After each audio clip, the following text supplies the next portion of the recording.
আপনারা এটা একবার বাড়িতে বানিয়ে দেখবেন, খুব সুস্বাদু খেতে হয়। আমরা তো আগে খেয়ে দেখেছি। নমস্কার, আমি স্বপ্নার রান্নাঘর দিয়ে বলছি। আজ আমি একটা নতুন ধরনের রেসিপি করব, বাঁধাকপি দিয়ে কই মাছ দিয়ে। এবার আমি একটু কড়াইতে সাদা তেল দিচ্ছি।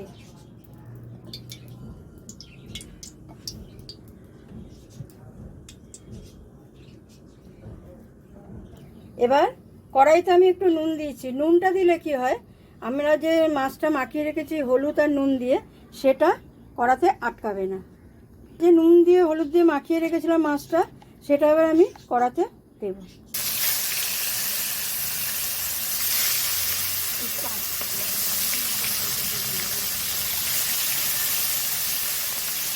এবার কিছুক্ষণ ধরে এটা ভাজা হবে উল্টে পাল্টে। এবার আমি মাছটা ভাজা হয়ে গেছে, এবার মাছটা আমি তুলে নেব।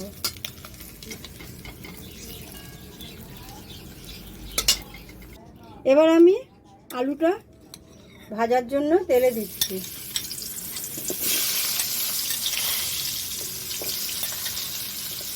ভালো করে একটু নুন হলুদ দিয়ে ভালো করে ভেজে নেব।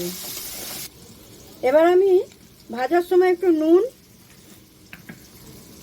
এবারে আমি একটু হলুদ দেবো, দিয়ে কিছুক্ষণ ধরে ভেজে নেব। এবার আমি ভালো করে এটা ভেজে নেব, লাল লাল করে ভেজে নেব। এবার আলুটা লাল লাল হয়ে গেছে, এবার আলুটা আমি তুলে নেব। এবার আমি বাঁধাকপিটা ভাজবো, লাল লাল করে বাঁধাকপি ভাজতে পারি। এখন এর মধ্যে একটু নুন আর একটু হলুদ দিয়ে ভালো করে লাল লাল করে ভেজে নিতে হবে। নুন দিলাম, একটু হলুদ দিলাম, দিয়ে ভালো করে নেড়ে নিই।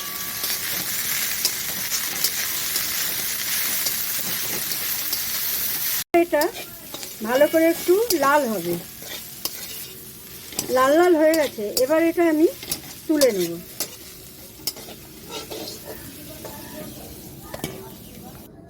এবার আমি তেজপাতা আর জিরে ফোড়ন দেব। তরকারিতে ক্যারামেলের জন্য আমি একটু চিনি দেবো, চিনিটা একটু লাল লাল হবে। এবার আমি বাটা পেঁয়াজটা তেলে ভাজবো ভালো করে। এবার আমি টমেটোটা দিয়ে আবার একটু কষবো।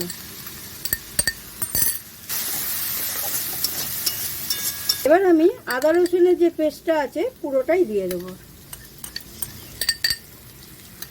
নেড়ে নেবো।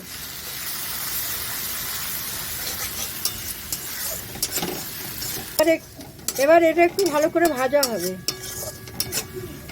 এবার আমি জিরে আর ধনেটা জল মিশিয়ে ওর মধ্যে দিয়ে দেবো। এবার আমি যে জিরে, এটা আমি ভালো করে একটু কষে নেব।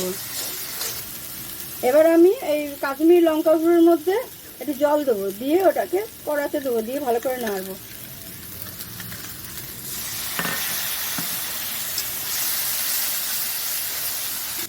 এবার আমি লঙ্কা হলুদটা জল দিয়ে গুলে নিলাম, নিয়ে এটা আমি এই মশলার মধ্যে দিয়ে দেবো, দিয়ে ভালো করে একটু কষে নেব।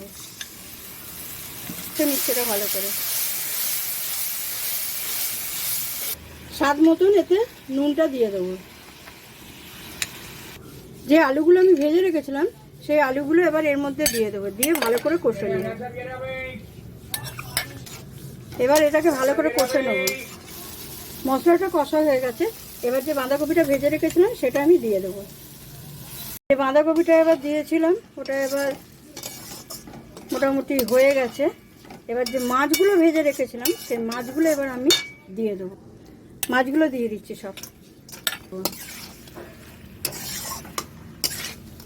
মাছটা দিয়ে দিয়েছি, তার জন্য একটু গরম জল দিলাম,